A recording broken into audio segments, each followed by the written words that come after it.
Hi అండి, మెత్తటి pakodi ready చేసుకోండి. శనగపిండిని తీసుకొని వాటర్ పోసుకొని కలుపుకోవాలి. అందులోకి సన్నగా కట్ చేసుకున్న ఆనియన్స్ని వేయండి.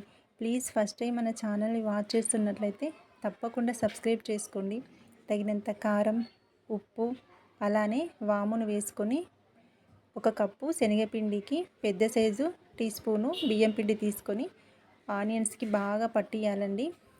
బాగా కలుపుకోవాలి పిండిని. అప్పుడే మనకు పకోడీ బాగా మెత్తగా చాలా బాగుంటుంది. ఇందులోనికి ఫ్రెష్గా కల్మాకును యాడ్ చేసుకోండి. కల్మాకు వేసుకుంటే ఇంకా చాలా బాగుంటుంది. ప్లీజ్ మన ఛానల్ని సబ్స్క్రైబ్ చేసుకోండి.